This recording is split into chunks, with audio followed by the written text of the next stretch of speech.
Forgot my glasses.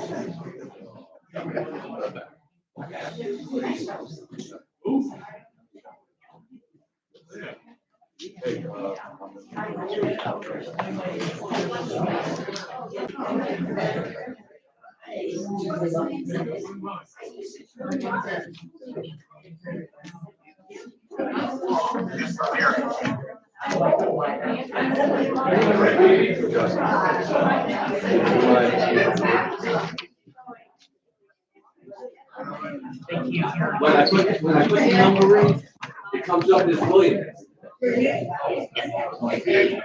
Dennis trying to get through. All right, can you hear me now? Bill is her husband. Yeah, I know. No, I. After you go to the office, Darlene No, can give you Donna's number. Well, no, I actually wanted Bill. We were supposed to play golf at 10:30, but we changed it to 12:30. I didn't want him to show up and we're not there. But he said it was Donna's number, but when I dialed it, it's Bill. So I don't know who it is. Okay.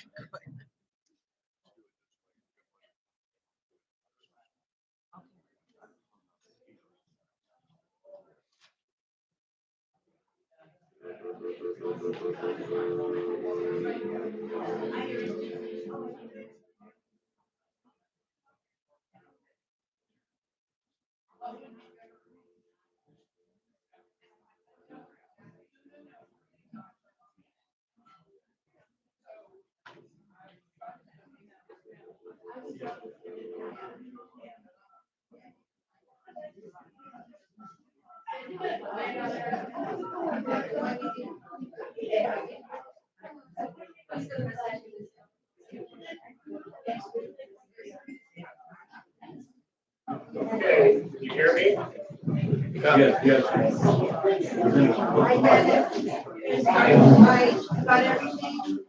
Could you turn that mic up, Richard? Number 6.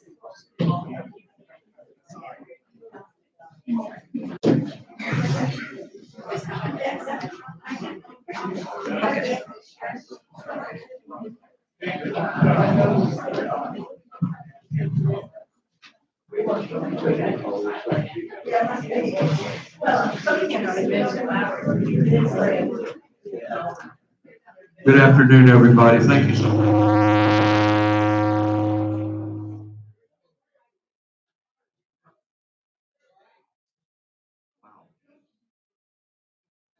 Good afternoon, everybody. Thank you so much for everyone coming. I'd like to ask everyone to stand for the Pledge of Allegiance.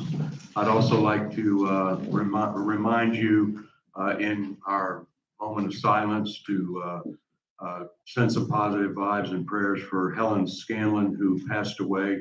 Of course, she's George Scanlon and Dolores Scanlon, George Scanlon's mother, Dolores's mother-in-law, and also Alan Hobick, who was Diane Hobick. She used to be our kitchen manager.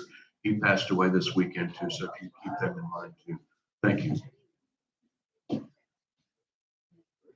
I pledge allegiance to the flag of the United States of America and to the republic for which it stands, one nation, under God, indivisible, with liberty and justice for all.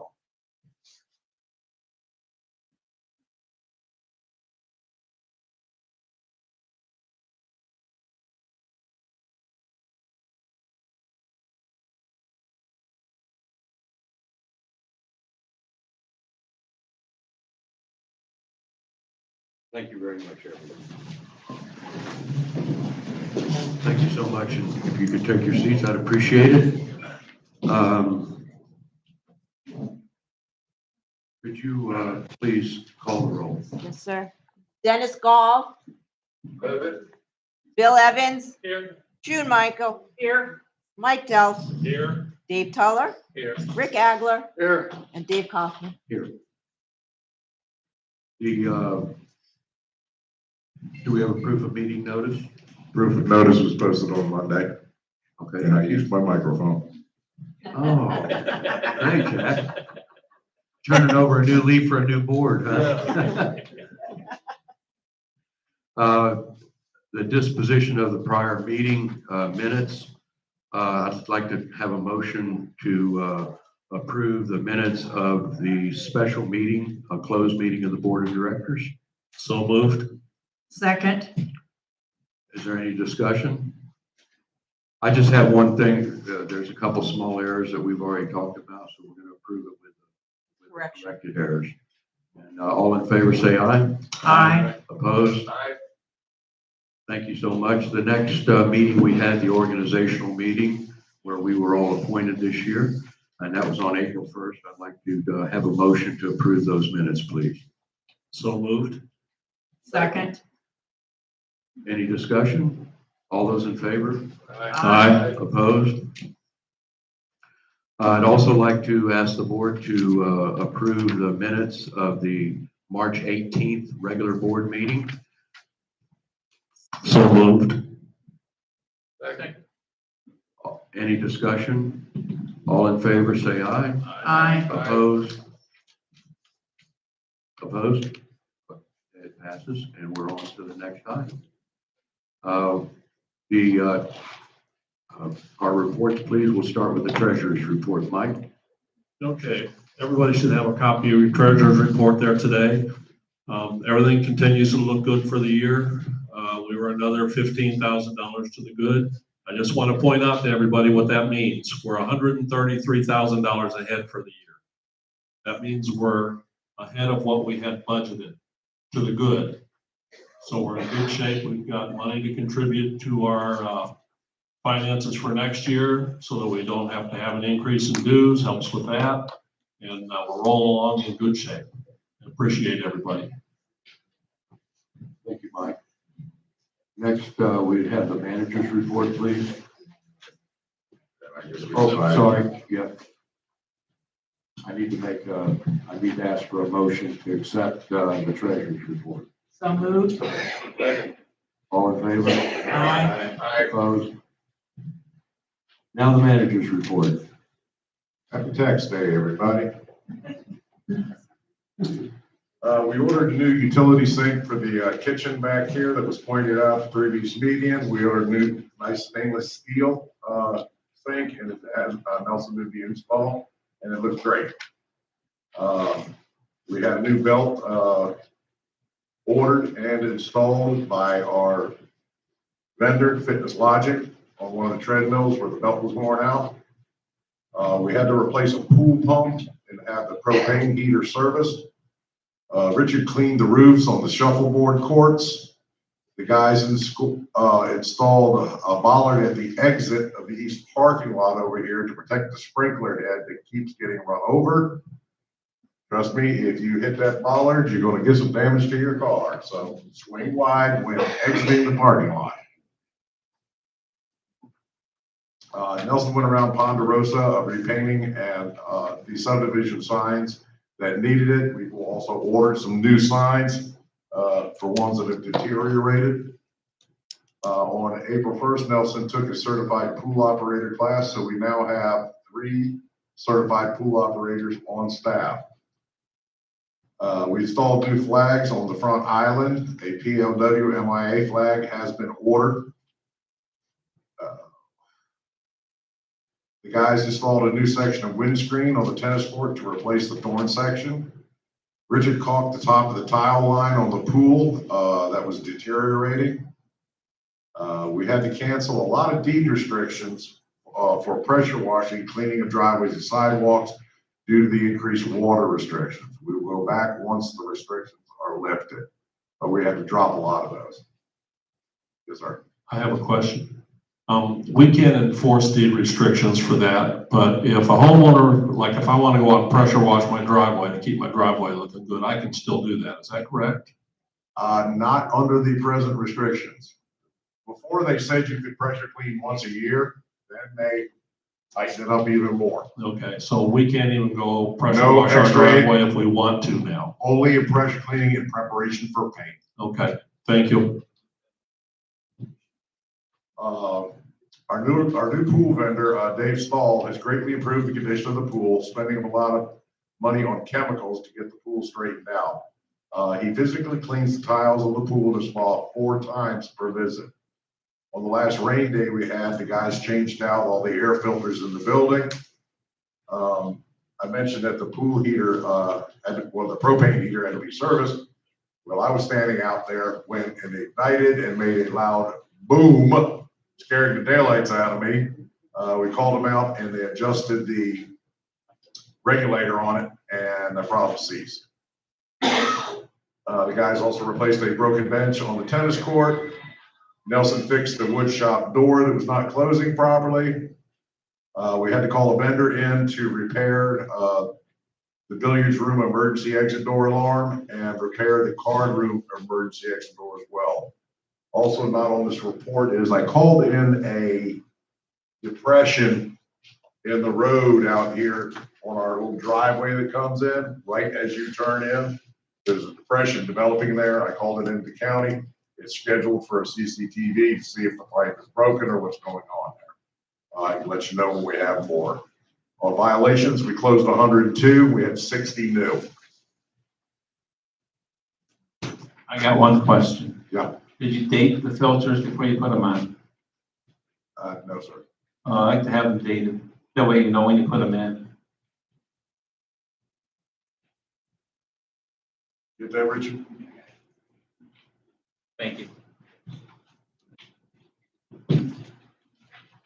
All right, we'll now have the art committee report, please. Thank you, Tanya.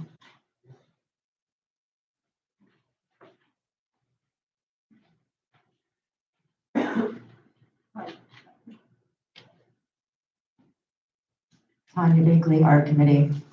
The Art Committee reviewed 30 arts for the month. 27 of them we did not see anything wrong with approving, and 3 we referred to you guys.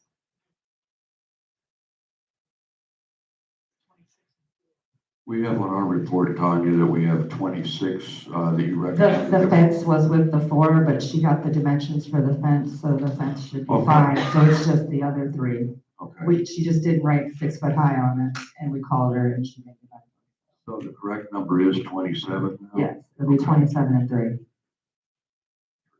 If I could jump in on the paver aspect, Please do. I believe the question from you guys was because there's a county sidewalk there, Mhm. correct? Yes, Okay, where there's not county sidewalks, people have installed pavers and traversed the county area and taken the pavers to the curb. So I don't see an issue with the person putting in a paver driveway, taking out the sidewalk and running the pavers fully to the curb. Because either way, you're still crossing county property. So I don't have an issue with it. Other associations I've managed, they've always allowed them to take it down to the curb on the street.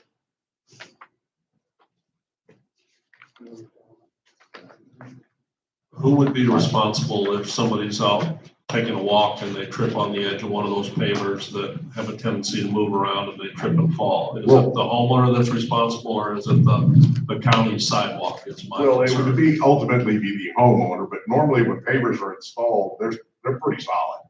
You know, when they put the base down, they concrete the edges in, they make the edges flush with the sidewalk that's there. I've never run into an issue with it like that before. Jack, I'd like to, if you want to say something, go ahead. As far as the pavers go, I don't have an issue with that. My issue is somebody down the street from my house had an approved arc to widen their sidewalk, and a neighbor called the sheriff. The sheriff told the homeowner doing the widening that he had to get a permit because he was touching the curb. So I think we need to investigate that. We can make the approval contingent on any required county permits. Jack, my comment was, it would be, and is, that I'd like to have somebody, check with the county so that we get something in writing from them saying that it's all right to tear up the county sidewalk to put a driveway over it. If we have that, we could approve it tomorrow. But I think it'd be better for all of us, to give us certainty on future approvals, if we did have the county's okay on that in writing. And then once we do that, we can approve if the board decides they want to.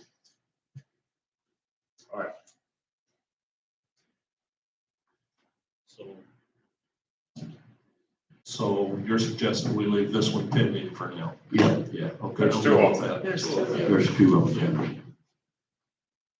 And then we have the issue of the shed for Springwood Drive. Tanya, do you have any comments on that? They want to put the shed on the back wall. ARC section 9F says it has to be on the side wall. It is not allowed on the back wall of the house. It clearly says that. Section 9. Not on the back wall. Yes, Dave. Okay. I've been looking into this today, and if you look in there, it tells you that you can have one in the back of the house that is attached, and it says, just like anything else, but it's not supposed to be out where you can see it. Well, I went by and looked at this house, and they were gonna put it in the corner behind the patio, and I don't see any reason why they can't have it. If you go to page, you're looking kind of right. If you go to page 6, then the first paragraph after, it tells you right there. And there's other people that have them in the back of the house too, on top of that. So I don't see an issue with putting it back in the corner where they want to put it. They have the same layout as my house, and if I was gonna put one, that's where I'd like to put one.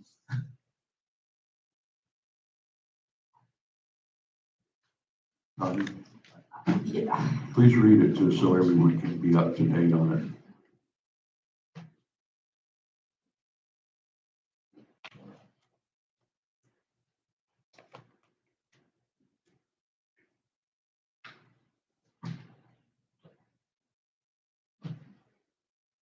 I mean, okay, so I think I looked at the old art because we changed it, but it still says on here, only one container is allowed per unit. The container must abut a wall of the residence other than the frontal wall of the residence or the back wall of the residence, if it is open to view.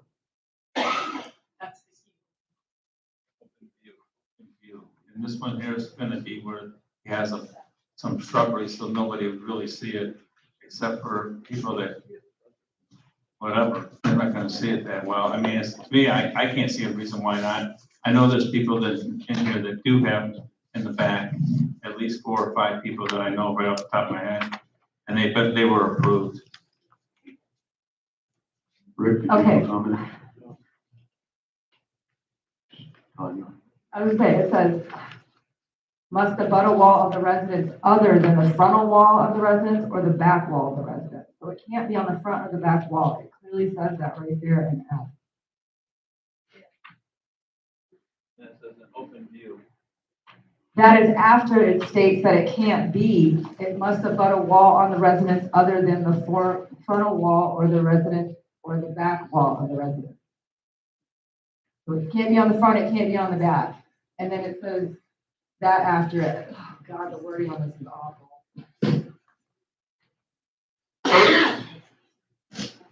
Yeah, go ahead. Anna Singa. I'm wondering if when the new arcs were updated, if this was a mistake in the typing, because we made people take their sheds off from the side of the house and move them to the back, because we didn't want to see sheds when we were, driving down. So I think this was a mistake when it was being typed up. I think it's supposed to be not in the front or the side, but only in the back.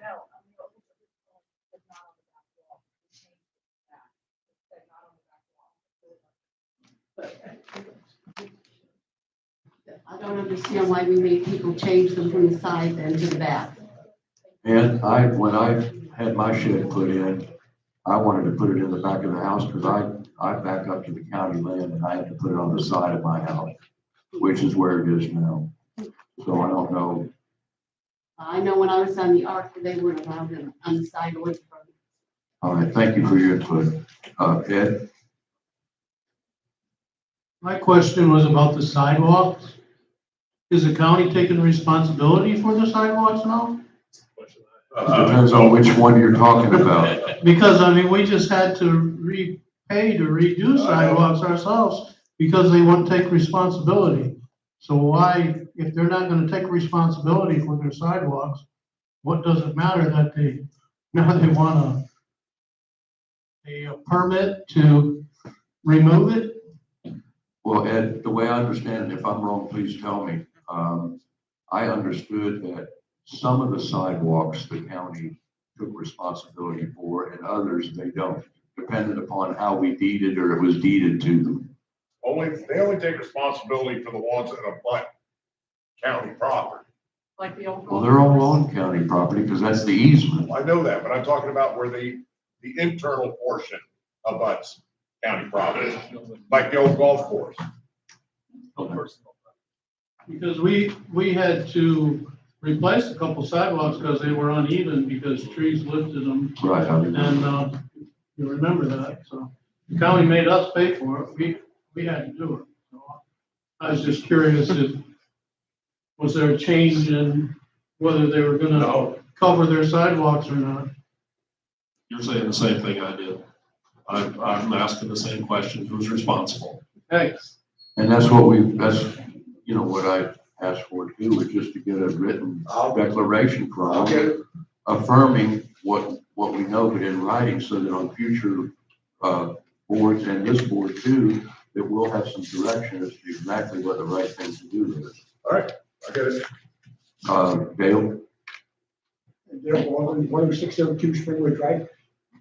In 2017, I was approved for putting a shed on my back wall in a pre-existing patio. The place that Dave was talking about, as far as the one that wants, there's only a 6-foot outset to the edge of their property on both sides of the house. They have no room for a shed on the sides. They have plenty of room in the back, just like mine.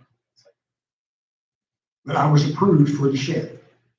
Suncast, it was a pre-approved Suncast vinyl shed, vertical storage container that was approved. Thanks for your input, Dale. Appreciate it. I don't know, like, listen, I just go by what the committee said and what my committee members recommend. I don't make these decisions on my own. I let the people that work with me do it. And that's what they said. I mean, if you guys want to go ahead and approve it, that's great. You guys get the last say anyways. Thank you so much. All right. Jim, yes. All right, as far as the back or the side, I live on a corner lot. I can't put it in my back because it would be seen by my neighbors and people on the street. If I put it on the side, it's got less of a chance of really being seen. So, as far as whether it has to go on the back, I don't agree with that. And that's as far as that. Now, as far as the pavers, Lori and Dennis Kressler, right down here on Timber Lane, have this exact setup that they're talking about. Their driveway is pavers and it goes clear to the street. There is no concrete sidewalk breakage. I saw that when I walk every morning. So I don't know whether the county would say no, but I will tell you that they were told down the street, if there's a curb, they have to get a permit. It has to do with making sure the apron is right. Jack's going to give us some more information on that, so. All right, so, Tanya, you have anything further you want to say? At this point, I guess we take a vote to see what we want to do. Let's talk about the first Glen Eagle 8040 Glen Eagle Drive on the pavers. Would someone like to make a motion? I make a motion, we table that one until Jack gets us some more information on that. Second. Okay. We have a building permit and the sidewalk, we need some clarity on. We have a motion and it's been seconded by Dave Toller All of those in favor say aye, please. Aye. Opposed? The next one we'd like to do is, the next Glen Eagle address, 8034, basically the same issues. Do I have a motion on this one? I make a motion that we table this particular ARC. Second? Anyone? Second. We have a motion and a second. All those in favor say aye. Aye. All opposed? Thank you. As far as the shed is concerned on Springwood Drive, do I have a motion for that? I make a motion that we approve the installation of the vinyl shed on the back of the house. I'll second that. We have a motion that's been seconded. All in favor say aye. Aye. Opposed? You got your shed. Since the fourth one that we have here has already been settled previous, we'll skip that and we shall head to the next business, which is our report from the Live Oaks Committee. Beverly? Good afternoon, Deb Hudak, President of Live Oaks. On March 31st, we had our Live Oaks board meeting that we held monthly, and we reviewed our scheduled events for April, May, and June. We discussed a 4th of July celebration to mark America's 250th birthday here, and I've attached a copy of our thought on that. Our volunteers are increasing as we go through the year. And new ice buckets, food storage containers, and thermal coffee crafts have been cleaned and placed in the storeroom. Thank you, Costa, for that. Our volunteer tracking for the first quarter has 89 persons, individual serving, different people serving. We had a total of 160 volunteers for the quarter. So I also have attached a copy of the treasurer's report for March of 2026 to your information. And we provide this again monthly at our socials, and also there's always a copy in the office. Our next Live Oaks board meeting is April 28th of 2026. Any questions? Thank you, Bev. I wanted to, if I could, expand on, I'd like you to talk about the second page of your report, if you would now. And I'd like to preface this by giving just a short history. As a community, in the last couple of years at a Halloween event that Bonnie Lipsky and Jennifer Smiley have kind of put together. It's been 2 years now. The first one was well attended. As a matter of fact, the police officers came and had to clear the street. We had so many. I wasn't here for the last one, but from what I understand, it was even more successful. And I think Dave had Dave Tuller told me that the first one he had gave out 50 candy bars, and at the second one, I think 150 candy bars. So that kind of tells you the extent. Not only that, but our we don't get trick-or-treaters here, so we don't get the joy of seeing the kids dressed up and that sort of thing. And this event provided it. This year, excuse me, Live Oaks is planning a 250th anniversary of our 4th of July. And I thought it would be an excellent opportunity if we took that success that we had with Halloween and invited the family sections to come as well and be part of this. But to be able to do that, since the Live Oaks money is senior money and the money we have is for everyone, roughly, I wanted to have the opportunity to ask the board, first of all, would they like to do that? Second of all, would they be willing to fund the event at $100, or excuse me, $1,000, and we'd be able to invite the family section and everyone in the senior sections as well. So would you explain the event to everybody, please? Sure. We would have the event outside at the gazebo, other than if it's extreme heat or raining, of course, then we bring it inside. And we would set up tables and chairs out there. It would be from 10 to 2. We've already contracted a DJ for those 4 hours. And then we would have food. We would have a choice of hamburger, cheeseburger, or hot dog with potato salad, a small ear of corn on the cob, watermelon, and then we'd have beverages, water, beer, soda, lemonade, and then a dessert. We're thinking either a large patriotic cake or cupcakes that could be made into that for that. We put a couple games out there, ring toss and cornhole. And then we'd have a contest for like the best patriotic dressed folks, singles, couples, that type of thing, and have some prizes there. And we would just charge $1 for the ticket so that we would know how many people were coming, because that's how we can plan our food the best way. So we really wanted to take this opportunity, just like we do at Christmas time. We like to have the family sections invited because, again, the children are there and that's what it's about. So that was our idea for the 4th of July celebration this year. The $1 is a nominal charge of $1, like we do at the ice cream social. And we only do that so that the committee can plan on how many people will actually show up so they can have the right amount of food and condiments and drinks and that sort of thing. Our tickets for the seniors would be held by TRF. And then once the TRFs have been fulfilled, we always move the tickets to the office where seniors that didn't have the TRF could get involved, and also the families could come in and buy tickets there as well. Is that correct? Right, and we would also make sure that the family sections got a communication regarding the event. We can, put flyers out like we do for Christmas.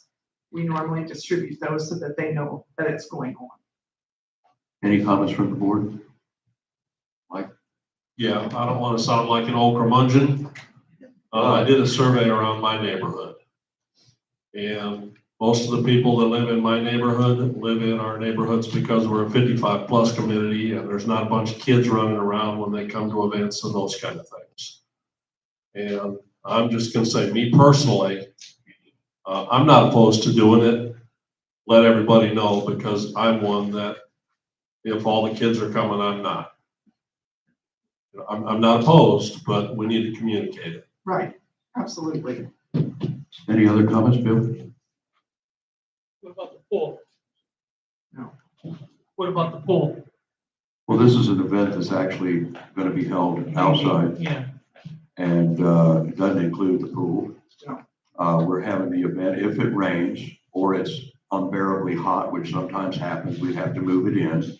But in the past, we've done this for other events, like Christmas, like the holiday party we used to have in the old days. And so I don't think that anybody that's unauthorized to go in the pool would be there. Okay, anybody else have a comment? Yes, Rick. I don't disagree with anybody here, but 4th of July to me usually means family events to me. You get involved and it's usually a holiday, and I'm sorry, but I know what you mean by kids, and if you read our schedule, I'm not sure there's a great deal there going on for kids, but if somebody wants to bring their family here, I'd like to accommodate them. That's all I got to say about it. I didn't say I was opposed to it. I just need to communicate what it's going to be. Dave Toller? Well, they also do pay an HOA too, just like we do. They don't pay as much. Why shouldn't we get them involved in a few of our products, the things we have around here? Is there anyone in the audience that'd like to make a comment? Patty? Patty French Weislich, 7024. After many years, when we opened up with Christmas with the grand thing, most of the children that came with grandparents because the families were visiting. And the few times we have opened it up, we're not overrun with little children. And the families that bring small children They're very well behaved and they're very well supervised, for lack of a better word, and we don't get that many. If you got 24 younger children, you'd be talking about a lot. Thank you. Thank you for your input, Patty. Is there anyone else that would like to make a comment in support or in opposition to this? I'd like to have a motion from the floor then if there's no more discussion about this matter. David? I'll make the nomination to move to. So you're going to make a motion to approve it. Do I have a second? Second. Just to be sure, we're making a motion to approve $1,000 to Oh, be yes, spent yes. for this event, and that it's going to be a joint event between TOXA and our Live Oaks Committee. And second was someone's, okay. Is there any further discussion of board members? All in favor say aye. Aye. Opposed? Aye. It passes. And thank you, Beverly, for all the work your committee and you do on behalf of all of us. We really appreciate it. Thank you for your support. The next agenda item is the Finance Committee meeting report, please. Is there someone here is Chris Dabrowski here? Dave was the chairman of it. I'm going to go ahead and read it, I guess, then. Can I just do it? Sure. Okay. Our finance committee met. What do you call me? The liaison, the overseer, whatever. There were a couple of questions, and everybody on the committee should have gotten their email for the answer on a couple of questions, but just to share them with everybody, there were 2 invoices that looked like they were the same for the same thing. They were from the same place, but they were not for the same thing. It's 2 separate service calls. We got a bill from an attorney that none of us had ever heard of before, somebody named Ranke, and it was discovered that he's actually working on our behalf trying to recover some attorney's fees from a past lawsuit that I know nothing about, except it sounds like Tosca got named in it when they shouldn't have been, and we paid some money, and this guy's working on getting it back for us. And the other question was on the billing from 3 Seasons.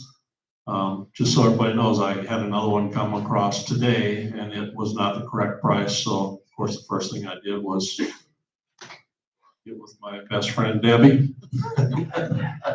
and all the stuff from 3 Seasons in the April billing is all supposed to be corrected, and that was the original communication to Jack. So that's coming along okay, and that covers all the answers for the finance committee. Is there any board comments, please? Yeah. I'm seeing on here where they want to move the first aid box into the kitchen, and I do not agree with that. Central location is. They've asked for another one, They asked for a second one? another one for the Okay. kitchen. Yeah, and I agree with that. All right, we'll move on then to the next item of business, which is an unfinished business. Jack, do you want to give a little history on this before we start with it? 2 entrance? Yes. The landscaping of the 52 entrance has gone through. Could you put your mic closer? It is on. The 52 entrance has been through several iterations of design. This last one we come down to is just installing, and you should have the proposal from 3 Seasons in your package. It's to install 120 Coreopsis, or also known as tick seed, which is the Florida state wildflower. 120 of those, 1 gallon at $12 each installed. From the palm trees forward to the curb out on 52. Plus digging in the curbs and adding the mulch, removing all existing plants in that area for a total of $2,835. which is the lowest bid we have received on any iteration of that design. All right. Thank you, Jack. Is there any board comments? I'd like to make one then. Just wanted to, first of all, say thank you to Marion Evans and her group of volunteers for noticing that we needed to do something. And second of all, going to the trouble to come up with plans. The only problem is we've had to come up with 3 or 4 plans because money's important. We have a budget for these things, but to spend it all or half of what we have on one entrance wasn't acceptable to most of the board members.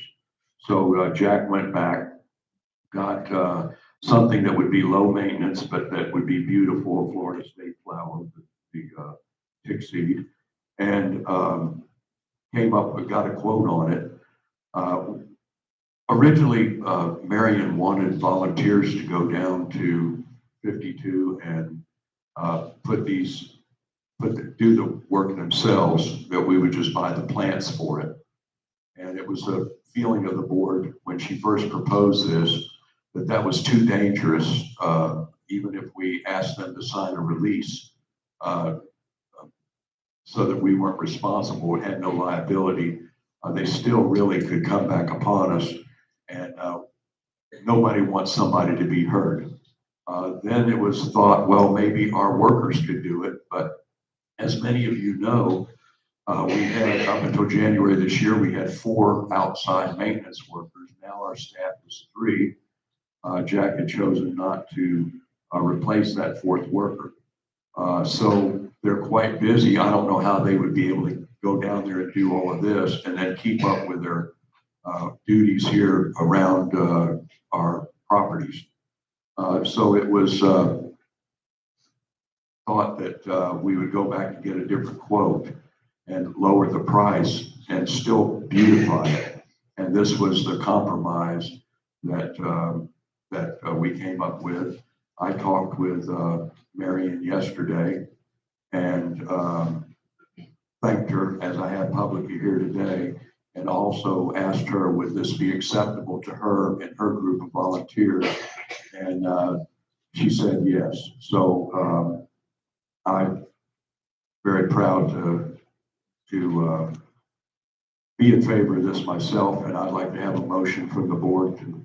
I'd just like to say one thing, that I did some research on this particular plant. It is very cold tolerant, down to 20 degrees to be precise. So it should hang in there. Second, with one little change in it, I think it was asked that the red mulch be turned into pine bark. Yes, that's my opinion too. This is what Marion recommended too. I use the pine bark in my mulch, but in my yard, because it doesn't blow away. I think at that particular place, that red mulch is not natural, first of all. And then second of all, it's in little pieces and the cars speeding by there. I just don't think, I did forget to say one thing. These plants spread out there. And so we're mulching it the first time, but as it spreads, it will be even less maintenance for us, because that'll spread. All our 3 seasons will have to do is weed eat around the curb to keep that from going up. Pardon me? No. I asked if we're in discussion. Yes. Okay. I thought you said, did we get in discussion? No, I'm sorry, Rick. Sorry. This is one of these, you're damned if you do and you're damned if you don't. And I am so proud, you've already named the person, that they were willing to compromise, and it was not easy. And that, we came up with something I think it's going to be beneficial and safe. And it's the way, you sit back every once in a while and say, this is the way America's supposed to work. And it has. And I'm for this motion. I realize it's not as much as we might want, but it's also safe. I'm just proud to see all of this. And you've already named the individual who's pretty much behind most of it, or maybe all of it. And I'll stop there. Thank you. Yes, June. I just want to know, is 3 Seasons going to maintain watering it until it takes Yes. We have control of the irrigation. Okay. But the beautiful thing about it is eventually it won't need it because it's a native plant that doesn't require much. Bill, do you have any, thing that you'd like to say? Just, we're gonna expand on that later, right? Add more plants to it maybe down the road? On what? Add more plants to it down the road? You mean on the other side of the entryway where, yeah, but that's a separate issue. Actually, Bill, I think that if we talk with Jack, and the people here, what we're talking about is on one side of our monuments out there, we have, the little yellow flowers, what's called peanut grass. That really is really nice looking. But on the other side, the maintenance people have, whipped it away, so there's none there anymore. And when I was talking to folks about this, they made a suggestion that we go ahead and see if we can't get some of that on the other side. So those equal out, and then we have the beautiful flowers in the middle, and it will do wonders for making that look so much better at that entrance. But Bill, we're going to work on that. But again, I wanted to get this going, and then Jack, I don't know, I don't think that. I've already got some notes from Dave. Okay, good. All right. So, is there any other discussion? Is there anybody in the audience that'd like to make a point? Tanya, thank you. I just wanted to clarify, how much money did you say this was gonna cost us? $2,835. Okay, and, that is county-owned property, not our property, correct? It is, Okay. but we've always maintained it. Yeah. But we don't have to maintain it that fancy, grass is a lot cheaper.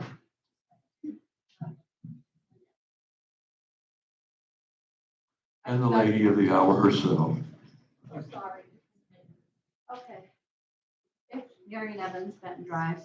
If you go to other communities and see their entrances, and I didn't personally do this yet, something was sent to me about what do they do in other communities that doesn't have our entrances look terrible. And everybody knows that. And it's been that way for years, since I'm here 7 years. What do other communities do? So here's a little thing on it. Examples of HOA, how they manage their community entryways. Beacon, hello? Can you hear? Okay. Beacon Woods, well-maintained entrance, landscaping, and despite public road ownership, focus on curb appeal and constant community presentation. Regency Park, it's called the Lakes at Port Richey, non-gated community with a county-owned roads. HOA maintains entry features and mediums to enhance neighborhood appearance. Seven Springs, Newport Richey, public roadways and HOA involvement in entry maintenance. Many sections invest in landscaping to maintain visual appeal. The general observation is many Florida HOAs maintain entryways, mediums, and roadside landscaping, even when those areas are not owned by their HOAs. County maintenance is typically limited to basic mowing and safety, while HOAs, I just lost it. Hang on, it's only one more sentence. Okay,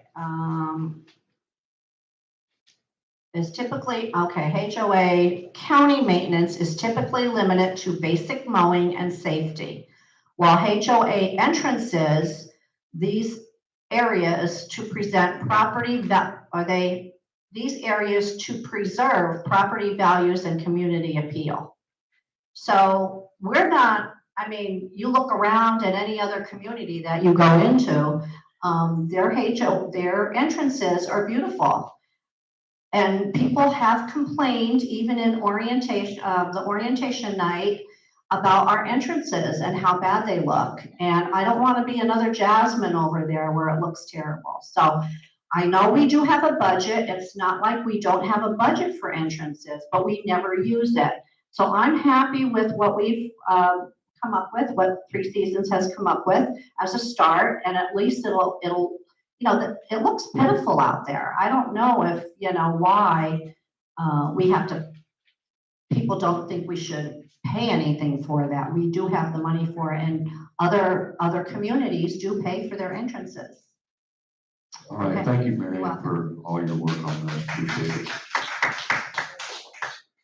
Okay, we have a motion and it's been seconded. Is there any further board? Mike, you have the mic in your hand. Oh, okay. Well, and all those in favor say aye. Aye. Opposed? Unanimous vote. Thank you, board. And our next item on the agenda is the draft budget. Do we have a budget chairman here? Excuse me, before you go on to new business, Yes, ma'am. many of us in the auditorium did not hear a motion to approve the 26 recommended ARCs. Yes. They did make a motion to approve the 26. We Yes. didn't hear that. Yes. If not, I'll correct that. No. I'm due up Just here, so they so know, I'll yeah, I know try that, to- but just so it's in the wanna be minutes. sure we get it It's in the right. Yeah, minutes. just so it's in the minutes, yes. Yeah. Yes, we had Mike and Dave do the 27. We had That's right. 20, It was, changed to and 27. It was the 27 and 3, remember us discussing that, and that's where we made it, so. Thank you, though. Patty? Tricia French Weislich, 7024. You have the proposed budget for 2026, 2027. This was carefully thought out by the board. It has been reviewed by members of the community. There is no increase in assessments to either the seniors or the family community. The committee thinks this is a well thought out budget that will maintain the standard of living that we have and also ensure the standard of living that we have in the future. Committee strongly recommends to the board passage of the budget as presented. Thank you. Thank you, Patty, for your input. Is there anybody else in the audience that would like to make a board? I'll entertain a motion to on the budget. I make a motion to approve the budget as presented here. Do I have a second? I'll second. Motion has been made and it's been seconded. Any discussion? Without further discussion, all those in favor say aye. Aye. Aye. Opposed? Aye.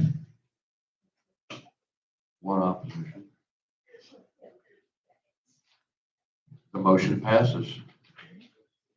And I want to also, Patty, if you would extend our thanks to the Budget Committee for their work. I appreciate it very much. I was remiss, I should have asked, thanked all the members of the committee for their input, which was very valuable, and also to the input of the treasurer who helped us during our questions.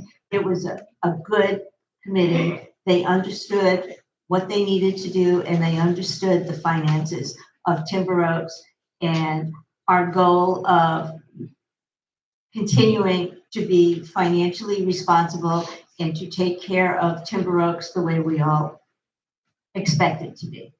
Thank you. Thank you. Dale, did you have something? Thank you, Patty, for your work. The next item on the agenda is the proposed traffic safety improvements. And I'm going to turn the floor over to Mr. Toller and allow him to talk about this and introduce it. Okay, I know we've talked about this before, and I got a hold of the county, and I don't know if anybody's noticed, we put up they've already came and put one flashing speed sign up on top of Monterey, which that's where it needs one. And they're gonna put another one up coming the other way before Ranch Road, I imagine as soon as it comes in. And going out on Maricopa, we've never had a one-way in or a one-way out. I've seen people go, especially at night, the wrong way. So they're gonna put reflectors on the road where, say, like white, it means you go, and red means you don't. And they're also gonna put arrows on each end on the pavement where it'll arrow in and arrow out. So they're gonna do that. Then also, if the board approves it, which I'm hoping, and signs the paper, and I'll take it right over there today on the three-way stop signs. Three-way stop signs, they almost told me they probably won't put one on Ranch Road because of the way the bend is. That's why they're gonna put a flashing light before there. That way, because there's a bend, somebody could come around and be stopped and not see them and hit back rear end of the car. That's what they told me. So they probably won't put one there. They will put, they're pretty sure we're gonna get one at the bottom of Maricopa three-way stop. And Timber Lane and Ponderosa, we should be getting that one too. But they also have to approve it, but we gotta get the board to approve it today, and I'll take the paperwork over this afternoon, and I'll get working on it right away. Are there any other comments? I have one, Dave, on this form here.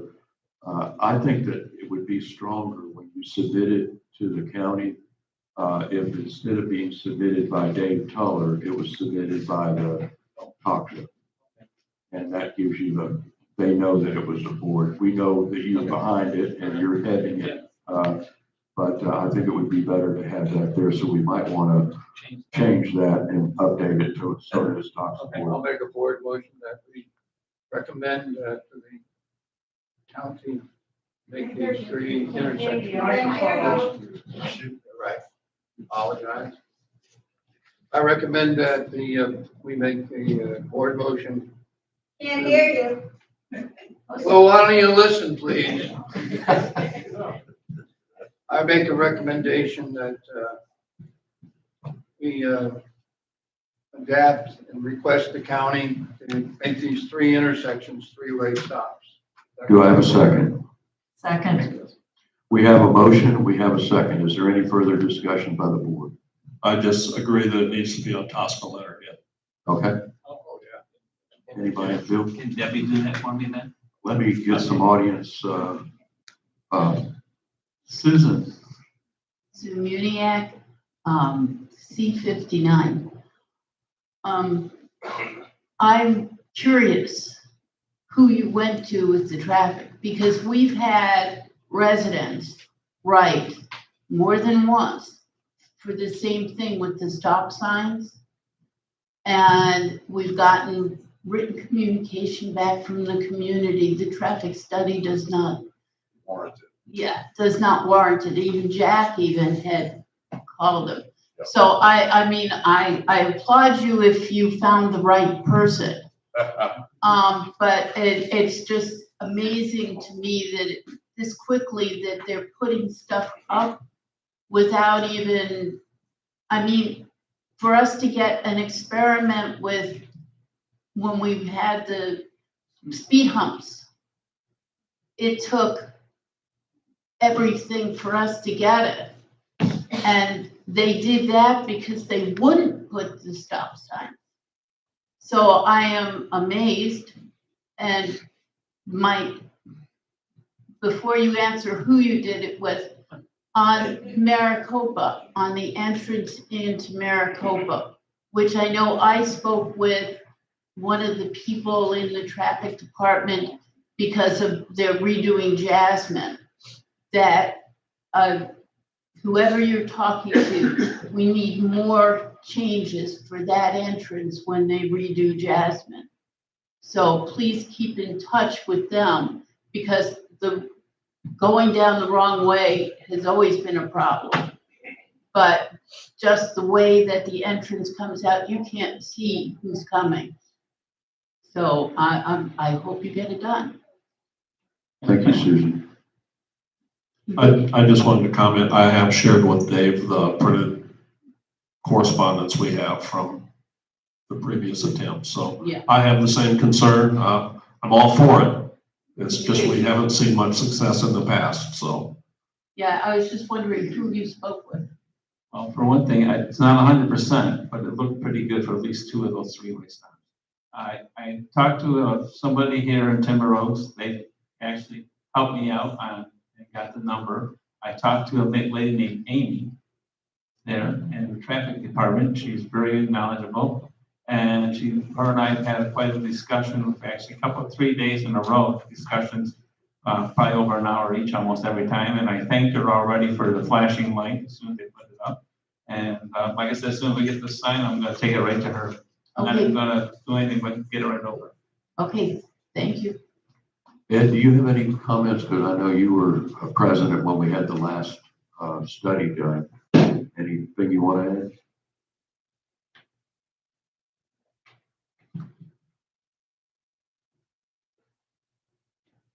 Yay.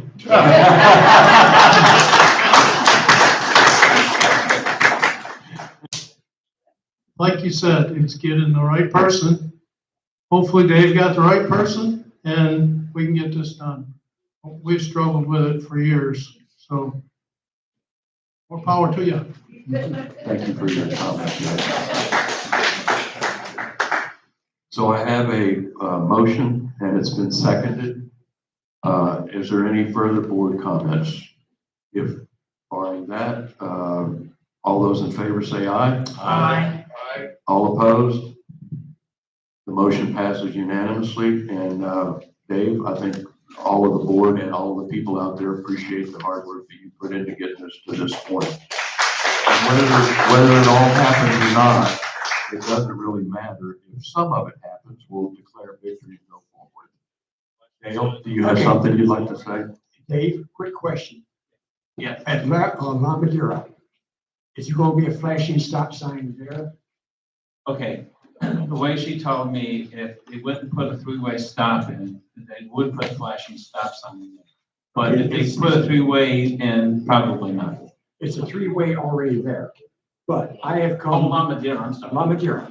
I have come in La Madeira, I've stopped, and just as soon as I started to pull out, somebody coming across Ponderosa blew right through the stop sign. Because of that hitch there, you can't really see traffic coming. Well, that's But why we probably won't get one on Ranch, because of the same reason. Afraid somebody's gonna come around the corner. And she was, when I talked to her, I told her, I said, well, we've already got one. It was probably put in back when they built Timber Oak. Why they didn't do it then, and she agreed. She also called it the windy roads. And she is right, they are windy. But she said, you know, that she would definitely see what she can do. And I don't want to push anything. But if we can get three-way stop sign, we'll go with that, and something else down the road, we'll work on it. Let's go small bites first. All right, thank you. All right, so we're on to the next item, which is the committee assignments for our liaisons. Each of the committees here, for some of you that are new, I know I met somebody that was new here in February. She just moved in. She's attended her first board meeting today. And hello, could you stand up so everybody can see you? Please. Here's our new person. In any event, each of our committees has a board liaison so that the work that they do and the issues that they are trying to deal with, the board is made aware of it through the liaison. So we're all kept up to date about all the boards. And today we're going to appoint those. So for the Live Oaks Committee, the board liaison is going to be June Michael. Of course, fines and suspensions, as everybody knows, doesn't have a liaison. They operate independently of the board, and what they decide is final. So there's no need for a liaison for that. The Orientation Committee will have Dennis Gall as their liaison. Emergency Response, Bill Evans has agreed to serve. The ARC Committee is somebody, the same thing. Finance, Mike Dell. Rick Agler's Better Living. Don't I have somebody for the ARC Committee? Have you on Live Oak? Oh, no. Dave Tuller's Live Oaks. I'm sorry, I made a mistake. Sorry about that. Yeah, Dave Tuller is Live Oaks. And Dennis Gall Orientation. Bill Evans is emergency response. June Michael's going to be the ARC, on the ARC committee, as the liaison. Finance committee is always, chaired, or not chaired, but liaison is always our treasurer, so they can answer the questions for him. Better Living Committee is Rick Adler, and I'm going to be the library liaison. Hey, that's a good committee, and I love that library. It's wonderful. But we don't have to take a vote on this, as I understand it. We're just really informing everybody that if you have a question about something about the committee and want to talk to a board member, that's the liaison. Anybody have any comments? Without further ado, we'll move on to the next item on the agenda, which is the background checks for board members. Jack, if you would you please give us a little background and the residents that are here, a little background on this, and then we'll discuss it further. Basically, the new statute says that convicted felons cannot sit on the board or run for the board. Furthermore, they would have to do so if they are convicted felon. They would have already had to have their rights restored to do so. They would have to provide proof of that. And I guess in the new packages that go out looking for candidates would be a form for them to fill out and sign for a background check, which the association would pay for. And then I believe the conversation came up among several board members of they had no objection to running the background checks on themselves, as they said. So moving forward, we're looking at implementing the background checks on future board members. Okay. Yes, Rick. Well, you're acting like it's a requirement that we do a background check. It is not. It's a requirement that anybody running for the board or being on the board not be convicted of a felony. That's correct. We can do it different ways. A lot of organizations have a form when you sign in, when you run for something, you sign an item that you have not been convicted of a felony, and they accept that. If there's a reason, if there's a presented to the board to do one, if you have, then we have a right to do it. You're putting in an automatic expense here that's not required. Excuse me, Rick, I can't hear you. Well, I wish the hell you'd listen then, Jerry. I am listening. Okay. Move your mind. All right. All right, I'll do it again.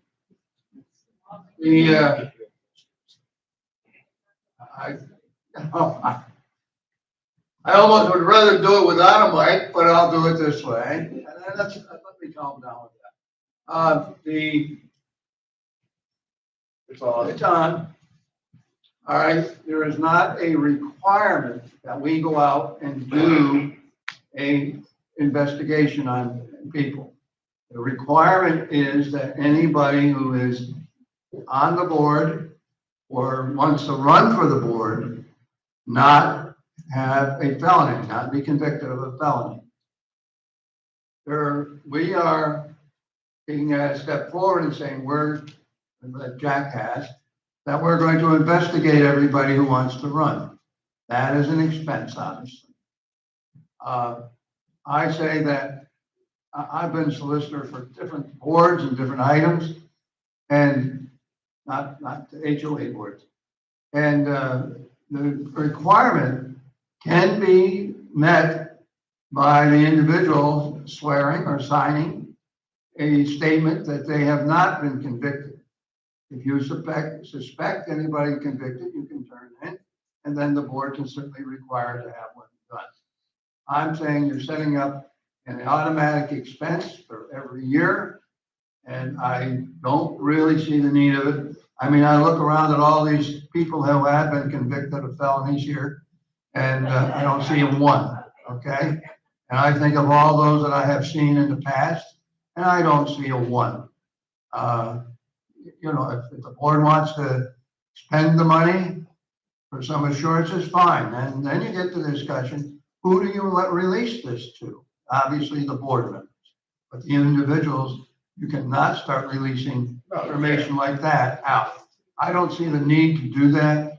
I would say do that the way most organizations that I've run into, you know, that the person signs a sworn statement that they have not been convicted of a felony. There's a suspicion, and you can have the inspection. Are there any other board comments? I'd like to make one before I come to you, Marion, if you don't mind. Rick, I think my reading of the rule or statute was that you couldn't serve if you had been convicted of a felony and hadn't had your rights restored, which takes for 5 years. So actually you can, if you messed up as a kid or young person and have done your time or whatever, and you have petitioned to have your rights restored for 5 years, then that makes you eligible for service on this board or any other board that they're talking about. Is that correct, Jack? That is correct. However, I think most of you can go back about 5 or 6, 7 years when that became a political item and there was a blockage of everybody to not restore the rights. And this was politically a way to keep a lot of voters, you know, people from voting. And, you know, I agree with the law, but I've seen it misimplied. And I don't think we'll ever get to that because hopefully then we don't have felons trying to get on our board. But I haven't seen it, and it's an expense. And I think I heard Jack say he thought it was around $80 a person. Less. Or less? Okay, well, fine. And what do we have, 8 people? I mean, it's just another expense that I don't think we really need.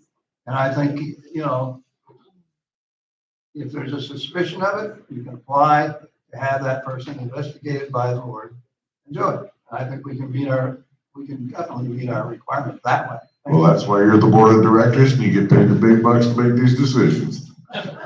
Right, Jack, and that's what we're trying to do here. Thank you. Rick, I just wanted to add that I wasn't invalidating anything you said. I was just adding to the other side of it, which was the fact that you could serve as a convicted felon as long as you met the criteria of having your right restored for 5 years. That's correct, and I was not trying to correct you, I was trying to affirm what you said. Okay. But I also, I'm telling you, that's a long, very difficult path. I don't know anybody. All right, are there any other board comments before I move? Mike? Yeah, do we have that form in our stack of documents today? No. I can get it. There's 100 companies out there that can hire to do it. Because if a form, like Rick is saying, if a form where you're swearing to that, I mean, they use that for a lot of things. That's a common instrument. We can have the attorney prepared to make sure it's all legal. Mike, I'm wondering if there's opposition on the board to pay for background checks, and we could trust the people to make and affirm under oath that they have not been convicted of a felony. That would be a form that we could just have them sign in place of going to the expense of having a background check. So we could have our attorney make that form up if the board decides that they would rather go in that direction as opposed to making a, doing an investigation that would cost us. Dave? Well, I've lived in 3 different condo associations and I had to do a background check in all 3, believe it or not. You think one was enough? And it cost me $50. Each condo I lived in, when I bought the house and fixed them up, before I could even move in there, I had to go through a background check. And so I know that that's what it cost me out of my pocket, $50. So I think maybe that if they want to be on the board and I don't mind paying $50. That's me. Thank you for your input. Are there any other board comments before I go to the audience? Marion? Okay, Marion, 8719 Benton. And I just totally forgot what I was gonna say. Sorry. Well, you have been standing there a while, sorry. I know, you get that thought and then it goes out of your head. I think we should do a background check. As Dave said, I was in the condo before and we did have to do a background check. I think it's a good thing because we don't know really, some person could be nice and then they could have, you know, a felony or whatever. Nobody has to see it. It goes to the resource management. That's where it went there. You know, it's not like it's open that everybody could read your past history or whatever. Destroy after we go. And I work for Social Security, and talking about having somebody verify or sign that they've never had a felon. We had an actual lady there that as we were sworn in, working for the government, that it says right on the paper, were you ever convicted of a felony? And this person said no. And we do background checks at Social Security. And after a couple of months of working there, she was walked out of the place. So she did have a felon. She lied on the paper. If you just take somebody's word for it, a felon's not going to tell you they did that. So I think it should be a requirement. And if you have to pay a little bit of money for it, then, you know, what's $50? I mean, it might be a little bit more now, but I think with the amount of money that we have in our community, you know, that we should have to do that. Of course, if you're on the board and you previously had one, you wouldn't have to do another one because, you know, it was already done. So that's my thought on that. Yeah, that would have been $400. If it was at $50. Thank you, Mary. Yeah. Sue? If I may add something, Hold on, Sue, just a minute. Dennis, go ahead, you're recognized. okay, thank you. My thought is that anyone that wants to run for the board should have to check a box stating that they have not been convicted of a felony. If they then are voted in as a board member, at that point, we should have the expense of having a background check. But just to have everyone that wants to be a candidate and go through the expense of a background check, I think that's a bit of an overkill. I think the statement, the affirmation that you haven't been would be enough to run as a candidate and then have a background check if one is elected. Thank you for your input. Ms. Muniak? I believe that when we had the little conference that Jack had checked, that we would have to pay for the background check, that we couldn't make the candidate or whatever. But I really think in $1 million operation, which Timber Oaks is, that even if you have 10 people at $80 a person wanting to run for the board, we can afford $800 or $1,000 for 10 people at $100 each to verify that they have not had a felony. We're dealing with a lot of money, even though board members never handle the money, they never see the green stuff. I think that it's a good idea to double check, because if someone's a felon, they might not, as Marion said, they might not want to tell you that. And that's my thought. Thank you, Susan. Ann Osinga, 14116. State statute for Florida does not mandate that a background check be done unless it's in the bylaws. So if for any reason that we're going to redo our documents and you vote to have background checks, I would suggest you include it in the documents. In the statute. Jack's saying, and we've been informed that it was in the statute that no one with a felony can You serve. cannot be a convicted felon and sit on the board. That's what's in the statute. I would say background checks. The state does not mandate that you have to have a background check to be a board member. No. It says you cannot be a felon. And how do you determine that without? Under the statute. Use your mic, Jack, if you would, please, so the people at home listening will. Is there any other comments? I tell you what, I really liked what Dennis Gall said. We find it difficult to get volunteers for everything, especially board. This was an unusual time when we had 8 of our citizens step forward and say they wanted to serve on the board. Really unusual. Usually in my history here, we seldom have an election because there's only a certain number of people that want to do it. If we start making people pay for this, that even puts a further wedge into it. Oh, yeah, that makes it a And better the idea job. that you could run and then if you get elected, you're going to have your background check. And I think that would be a really good compromise. Is there any other board members that have a comment? Yeah, somebody here, I don't know who it was or what. I don't think you can make individuals pay to run for a position. Well, Somebody mentioned that already, and I sat here and I thought, yeah, that's correct. I mean, the onus would be on the association to pay for it. absolutely. So, yes, To me, it's pretty simple math.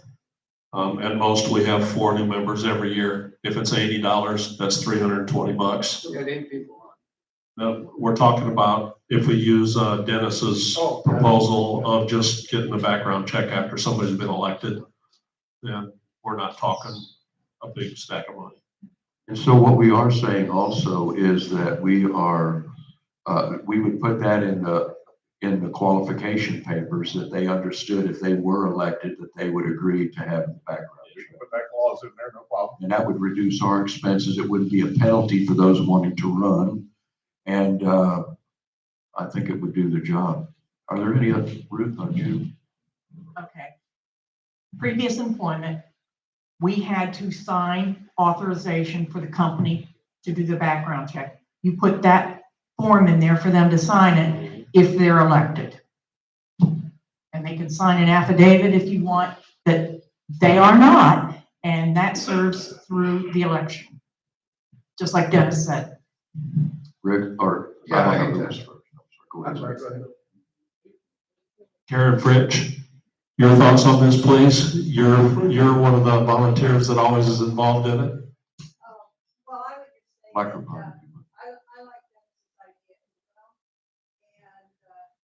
And, thought just came about doing something like that, I think it needs to be made clear that that's going to happen if they're elected.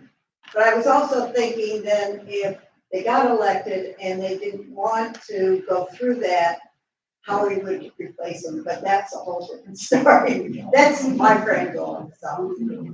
Anyway. Well, we'd probably go to But the you may next want to person. make some kind of a decision about that. That might be something to. Thank you. Are there any other comments? I'd like to leave it open to the board to give me a motion to consider the first. I have one other, Yes, of course. last, Of course. whatever you do, I think you need to run it through the attorney. Make sure what he, because, Dennis says, well, let's do this. And, that may be the best way. But let's, make sure with the attorney, because somebody brought up about, bringing it up and whether they agree or just what happens if they disagree after that. The attorney's already said that the association would have to put the bill. Yeah, that's where I agreed with. You can't put it on somebody to run for an office like this. No, They've got to pay a fee I to do agree it. with Dennis, that's fine, once they are elected to do I it. said I agree. Well, since it seemed, I'm sorry, Mike, did you have one further? It seems since Dennis came up with the compromise, Dennis, would you like to make the motion? Sure. I'd like to make a motion that, candidates for the board would have to, affirm that they have not been convicted of a felony. And if they should be elected, they would then agree to a background check. A second, please. Second. Any further board discussion? All those in favor say aye. Aye. Opposed? Unanimous decision. Thank you, Dennis, for your input. The next item up for discussion is going to require just a little bit of background. So here we go. The item that we're talking about is the fees that when somebody doesn't pay their bill, their monthly bills to us, their fees, we have to have those fees to operate and make this association work. So we actually go after them and get them to pay. And what ends up happening is if they don't pay, we end up, sending them to collections and collecting from them. And we always get our money in the end. But the bill that the attorney's fees and collection fees and all of that stuff mount up so much that for someone who already maybe is having an issue with paying their bill, this only exacerbates us getting paid and them doing it too. And so the collection fees that the attorneys pay become the biggest expense for them. They could have a $200 arrears on their fees that they owe us, and they incur lawyers' fees and collection fees of thousands of dollars. And so it doesn't matter to us, but this was brought up by our previous president and Jack, and this is a continuing thing for us, that I think we should show a little bit of heart by trying to have an attorney who has the lowest fees possible so that it doesn't even make it worse for somebody who's having financial issues, not being able to pay $55 a month. So that's how this got to the forefront. And I'll give you an example. The present attorney that we have for a notice of intent to lien is $275. The person we used to have a long time ago is $195. So that's $80 difference. And although it doesn't make any difference to us as far as what we get, I just feel it's important that we watch out for the residents who are going to have to pay this, and to be able to engage an attorney that will keep their fees that they're going to have to pay in addition to what they owe us as low as possible. So I'll open it up for any discussion. Is anyone in the audience? Sue, you have Ed? Take Ed first since he was up first. Ed Weiner. Before, we've always been very graceful, I guess is the word, for collecting. If a person was in arrears, we gave them the opportunity to make payments before it went to the attorney. And that was always to, get people up and let them catch up or whatever needed to be done. The idea was not to, make them pay more than they needed to. The only reason we consolidated all our attorney work with one attorney, because we had 3 different attorneys at one time, and that's why this attorney charges more, so that was why that happened. But I agree, we don't want to necessarily cause more of, especially if they're in arrears and they're in financial trouble, to cause them to pay more than they need to. But I know the girls, if most of the people, if they come to the office, the girls will work out a payment plan for them so that they can catch up. We still do. And that is still the case. Darlene calls people, Ed, as she has in the past, trying to figure out some way that, and letting them know that they're going to incur, really ridiculous expenses if we could just work it out. And we're doing everything we can to not go to the next stage. But some people, as you know, don't answer. They're not responsible to come back to us. And we have no choice, because our fiduciary responsibility is to collect the fees. So, Sue, thank you for your input. Yeah. What Ed is saying is what's still done today. we try and contact anyone who is behind.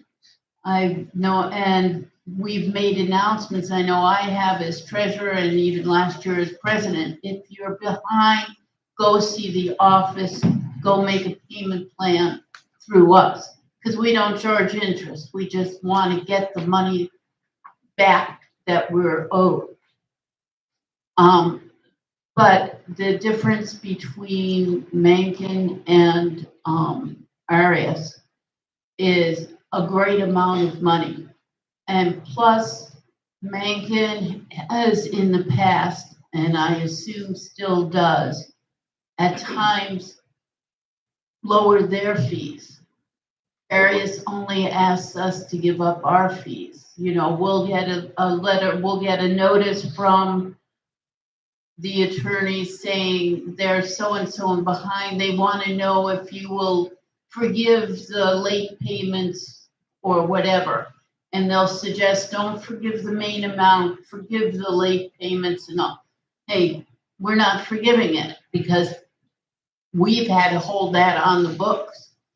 And I think that we'd be doing the people a service. And as far as getting better service from Arias than Mencken, we haven't. And from what I've seen, it's been just as difficult for them to collect as we are. And right now, there are a couple of houses that, as far as I'm concerned, Arias should have turned over to us so that we could fix. These are people who did not have a mortgage. When there's a bank involved, forget it. It takes forever. But when there's no bank involved, it shouldn't be taking as long. There are two houses that I would say, you know, that we've been watching. So I think it would be a good move on collections to move. Thank you for your input, Susan. Patty? My budget pens are flying. Patty Weisler, 7024. When you start talking about money, it's always very emotional. But one thing the budget and the finance committee looks at all the time is the mounting amount of money at the lawyers. There was a time when we thought $10,000 or $15,000 was a lot of money at the lawyers. Times have changed. It's 20 years later. All of us who have been on the board have sat in the office with people, and it's heart-wrenching, and you make good faith efforts, $10 a month, $5 a month. Let's just eat into this. And as long as people make a good faith effort, well, it goes along and eventually it works out. The problem is now we have many people, for whatever reason, ignore. We are now doing without. And yes, we're very financially stable at this point, but we have to be very careful. And we just can't say to people, all right, your neighbors are all paying their fair share, but we're just going to let you not. And I know as a board member, I have sat there and had people come up to me and said, oh, you're enforcing the dues now, so I'll start paying mine, because it's contagious. And once one person finds out, they don't have to pay. It's just like bad manners. But my neighbor didn't have to pay their $3,000. I'm not going to pay my $55,000. And it's really amazingly contagious. The other thing I would say, I'm not going to comment about the two lawyers, but if you decide to change from one attorney to another, it costs a lot of money. And it also costs a lot of time. It took quite a bit of time to go from the $195 lawyer to the $275 lawyer. It took months and months and months. And if we're going to flip back, are we talking 6 months, 9 months, and trying to get that money back and forth? So it's not just a question of what the fee is. We're talking about time, and we're talking about how much it will cost us, because these transfers don't happen for free. So there's a lot more money of toxa money at stake when we do this. Thank you. Patty, Patty, Patty, before you go, hold on. Mike has something I'd like to say something to. First of all, that 10,000 that used to be is now up to 66,000. That's something that we track Right. every month, and it's on the report for everybody to see. I have real mixed emotions about this one, because part of my opinion is most of the ones that are the big numbers on the accounts receivables from the attorney are people that have, there's two kinds on there.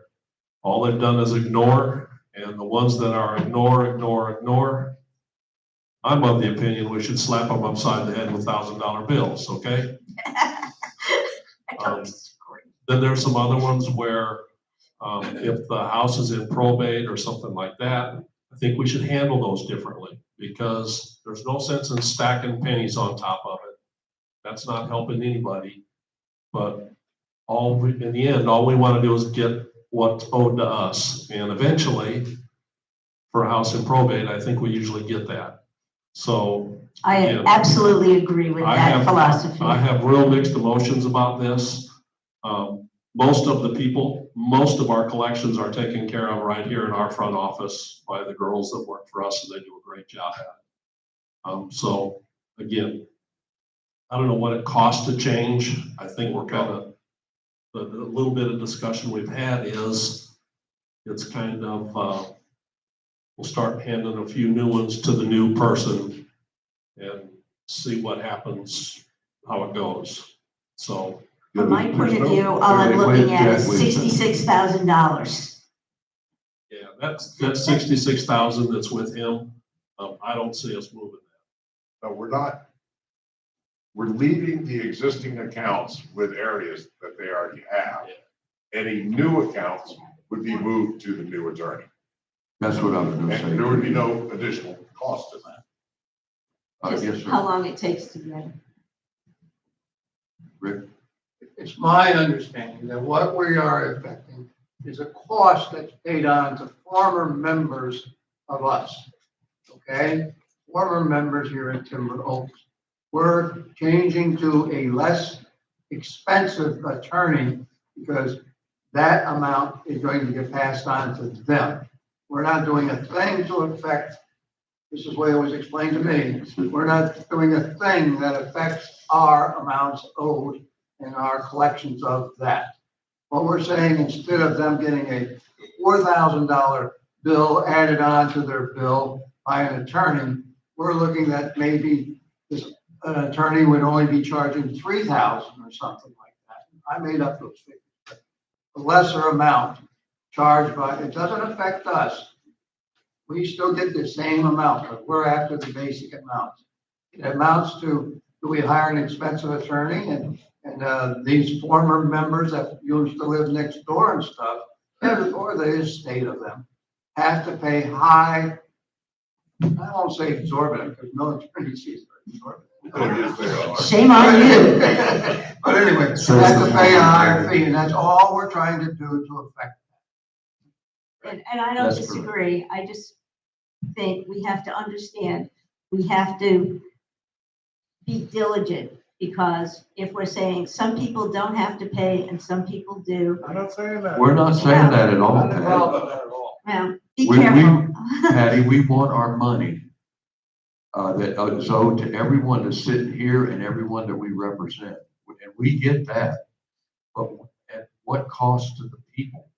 You know, Well, I agree. I would rather have them paying than not. You know, if one of us in here had, you know, something went wrong and we couldn't pay our dues, and then, you know, they want to collect from us and we couldn't get a payment plan or didn't hear it or whatever, and then we go to the attorneys for collection, the difference would be that they'd have to pay us no matter what they owe, they're going to have to pay us. And then they have to pay the attorney's fees and the attorney's costs on top of that. And what I'm saying is that we have the choice of how much they're going to pay by the decision that we make for the attorney. Well, I agree. And we're trying to make it so it's a little bit less expensive for them on. And I agree with that. And bottom line is, we want to do our collections. But I'm not disagreeing with that in any one way, but we still have to do the collections, whether it's $1,000, $3,000, or $5,000. We still have to do those collections as fairness to all the residents. That was my only point. Patty, Okay. just one more time, just so I'm, clear on it, and the other board members are, what we're saying is we're going full bore ahead to collect every penny that we've got coming to us. But in the end, we want to try to have a heart so that these people aren't being burdened further with expensive attorney fees, that we have a choice now of what they're going to pay later. But we're going to get our money no matter what. But what are they going to have to pay for us to get our money? And I agree. And that's what and I think that's what the board's trying to rectify as well. Thank you for your We're in input. I agreement. appreciate it. Was there any other board comments? I'll entertain a motion. Oh, we already have a motion, don't we? No, Okay. Does anybody make a motion? I make a motion that we change collection attorneys We have a, For new accounts. for new accounts. For new accounts, yes. and that was seconded by Dave Tuller. And is there any other discussion by board members before we take a vote? With that said, all in favor say aye. Aye. Opposed? Looks like we have a new attorney for that, Jack. And thank you to Susan Buniak and you for looking into it, making us aware of it. The last piece of business today is fines and suspensions. Rick?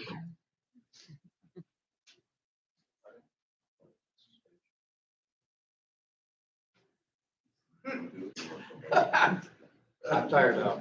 Okay, let me, I really am. Put it over. Dave. Oh, that's right.